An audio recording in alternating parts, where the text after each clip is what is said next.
My non-profit organisation eventually had to close down because the council stopped funding it. As a result, I became homeless. While I was living on the streets, I unexpectedly ran into an old college friend who helped me get back on my feet. My background is rooted in a very dysfunctional family, where art became my escape from the harsh realities, especially when my dad was violent toward my mum. At 27, I decided to start a small business teaching art to children from low-income families, hoping to provide them with the solace that art had given me. I put my heart into decorating the classroom to make it as welcoming as possible, always ensuring that there were drinks, sandwiches and snacks for the kids. However, the arts centre struggled to stay afloat financially. I offered all my classes for free, relying heavily on council funding and donations to keep everything running. Sadly, after a few years, interest in the classes waned. Where I once had 15 or 20 kids, I now had only 5, which led the council to withdraw its funding, deeming the arts centre unviable. Perhaps it was my mistake, but I never sought another job, as the donations and funding had always been enough to sustain me. When that support vanished, I quickly fell behind on bills and had no savings to rely on. By the time I was 31, I found myself homeless, sitting on a curb with my belongings, pondering how I had gone from helping others to needing help myself. It was a harsh realization, especially since I had always been the person others turned to in their time of need. Now I was the one in need, and I had no idea where to begin. Overwhelmed and feeling like I had failed so many people, including myself, I struggled to find a solution. I didn't want to burden my friends by asking to stay with them, but with no other options, I reached out to my close friend Sarah. She was one of the few people who truly understood how much the community centre had meant to me. When she heard about my situation, she didn't hesitate to offer me her couch. I stayed with her for a few weeks, but I couldn't shake the feeling that I was intruding. Sarah tried her best to comfort me, assuring me that things would get better, but I found it hard to believe her.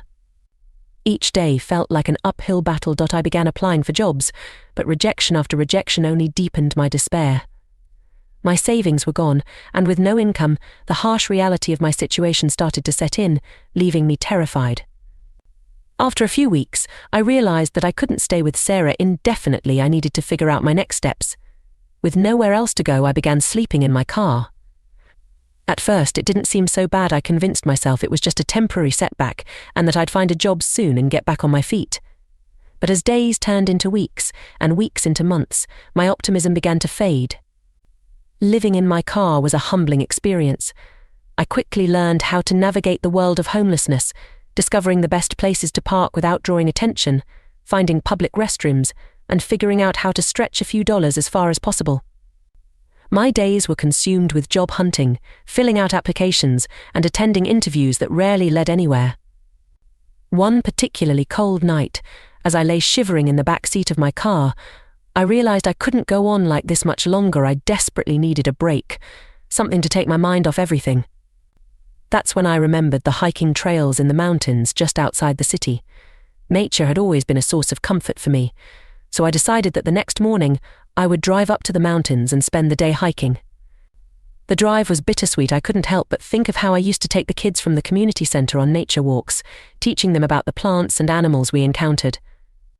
But as I made my way up the winding mountain road, the fresh air and the sight of trees gradually lifted my spirits. I parked my car at the trailhead and set off on foot. Almost immediately, I could feel the tension in my body begin to ease. The beauty of the forest was a welcome distraction from my troubles. I walked for hours, and as the sun began to set, I found a small clearing by a river. For the first time in what felt like forever, I experienced a sense of peace. I decided to make the clearing my temporary home, setting up a makeshift camp with the few supplies I had in my car. The days that followed were some of the most peaceful I had experienced in years. I spent my time fishing in the river, gathering wild berries and exploring the surrounding woods. There was a deep sense of solace in the simplicity of my new life. It felt good to be removed from the chaos of the city for a while. Yet, as much as I wanted to stay there forever, reality was waiting for me just beyond the trees. I knew that staying in the mountains wasn't a permanent solution. With winter approaching, the mountains would soon be covered in snow, making it impossible to live there. I needed to return to the city and figure out how to rebuild my life. The thought of leaving the peace of the woods was daunting, but I knew I couldn't hide from reality forever. So I packed up my makeshift camp and made my way back to the city, uncertain of what the future held but determined to keep going. The time I spent in the mountains had given me a new perspective. I realized that even though I had lost everything, I still had the strength to start over. When I returned to the city, I found that not much had changed. The streets were just as crowded, and the people were just as busy, but something inside me had shifted. I threw myself back into the job hunt, willing to take on any work I could find. I washed dishes in a diner, cleaned houses, and even did some landscaping. The jobs were physically demanding and paid very little, but they kept me afloat. Although I still didn't have a permanent place to live, I began to find a small sense of stability. One afternoon, after a long shift at the diner, I decided to treat myself to a cup of coffee at a nearby cafe. I was utterly exhausted, both physically and mentally, as I sat down with my coffee. Suddenly I heard a voice call my name. I looked up and was shocked to see someone I hadn't seen in years. David, an old friend from college. David and I had been close during our college years. We were both involved in various volunteer projects, and I remembered how passionate and driven he was back then. Seeing him again after all these years was a surprise, but it also brought back a flood of memories. David looked equally surprised to see me. After a moment of awkward silence, he asked how I had been. I didn't know how to answer that question. How do you explain to someone that your life has fallen apart, that you're homeless and barely scraping by? But something in his eyes made me trust him, and before I knew it, I began to open up. I told him everything: the community centre that had been my dream, how losing it had shattered me, the struggles I'd faced since then, the nights spent sleeping in my car or on park benches, and the endless days of job hunting with little to show for it. I expected him to respond with the same kind of detached sympathy that so many others had shown, but David didn't do that. He listened intently, and when I finished, he offered to help. At first I was hesitant to accept his help. I had been so determined to do this on my own. But David was persistent. He told me that he was doing well in his company and that he wanted to give back. He assured me that his offer wasn't out of pity but out of a genuine desire to help a friend. After some convincing, I decided to accept his help. I finally agreed to David's offer of help, and he assisted me in finding a part-time job at the company where he worked. I was assigned to do data entry in the office. It wasn't the type of work I had ever imagined myself doing, but it was steady and paid enough to cover my basic expenses. For the first time in a long while, I felt a glimmer of hope. Working in the office was an adjustment.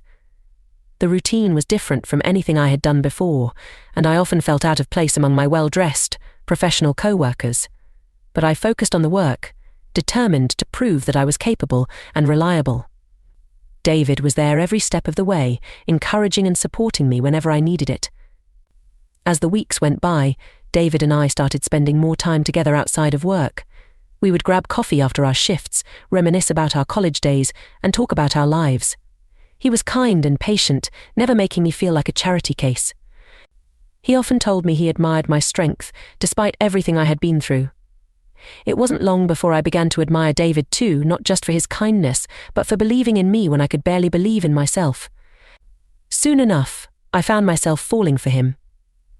I looked forward to our coffee breaks and really any moment when it was just the two of us. One evening, David invited me to dinner at his place after work. I hesitated at first, unsure if I was ready for what that invitation might mean, but I agreed. That evening turned out to be a pivotal moment for both of us. We cooked together, reminisced about old times, and shared stories from our lives. It was a simple evening, but it felt right. Sitting there with him, I realized just how much I had come to care for him. Soon enough, I found myself falling for him. I looked forward to our coffee breaks and really any moment when it was just the two of us. One evening, David invited me to dinner at his place after work. I hesitated at first, unsure if I was ready for what that invitation might mean, but I agreed. That evening turned out to be a pivotal moment for both of us. We cooked together, reminisced about old times, and shared stories from our lives. It was a simple evening, but it felt right. Sitting there with him, I realized just how much I had come to care for him. As the night went on, we sat on the couch, talking long after the meal was finished. Our conversation became quieter, more intimate, and eventually there was nothing left to say. We sat in silence for a moment, and then, without thinking, I leaned in and kissed him. From that night on, David became my anchor. He had been my source of strength during a time when I had almost given up. He encouraged me to pursue my passion for art again, something I hadn't even considered since the community centre had closed. With his support, I started teaching private art classes in the evenings. It began with just a few kids, but it felt amazing to be doing what I loved again. Slowly, I began to rebuild my life. The job at David's company provided the stability I needed, while the art classes gave me a renewed sense of purpose. With David by my side, I started to believe in a future where I could thrive. Not just survive. I eventually saved up enough money to rent a small studio apartment. It wasn't much, but it was mine, and for the first time in a long time, I felt hopeful about the future. The new studio was tiny, but it was a place where I could finally breathe and start over. I decorated it with the few belongings I had left, adding splashes of colour wherever I could. The walls soon became covered with art supplies and sketches, and it started to feel like a real home. As I settled into my new life, I began to think about the future and what I wanted to do next. The idea of opening another community centre seemed impossible after everything that had happened, yet I couldn't shake the feeling that I needed to find a way to give back again. The kids from the old centre were always in the back of my mind, and I knew I couldn't move forward without knowing I had done everything in my power to help them. With David's support, I was eventually able to open a new, smaller art studio in the community. It wasn't the same as the old centre, but it was something. I started teaching art to kids again, helping them express themselves and find their voices just like I had always wanted. It was hard work, and there were plenty of challenges along the way, but I knew I was on the right path. I often thought about a boy from my old centre named Jacob. He never spoke and just sat in the corner watching the other kids. But one day he picked up a paintbrush and started to paint. What he created was incredible, an abstract landscape that looked like it belonged in a gallery. I encouraged him to keep going, and over time he began to open up. He started talking to the other kids and making friends. It was like watching a flower bloom right before my eyes. It felt bittersweet to have had that experience at my old centre and to have been that guidance for those kids. The kids who came to the new studio were different from those at the old centre. Most came from better-off families and didn't face the same struggles, but they still needed a place to express themselves. I began teaching and creating new lessons and projects that would inspire them. Watching their faces light up when they created something they were proud of reminded me why I had started the community centre in the first place. Through it all, David was there for me, supporting me in every way he could. We both had our struggles, but together we found a way to move forward, and our love grew stronger each day. Looking back now, I realized that losing everything was the best thing that ever happened to me.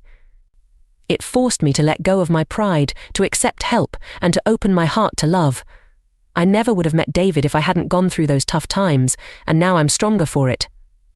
We still talk about that chance meeting in the cafe, and how it changed both of our lives.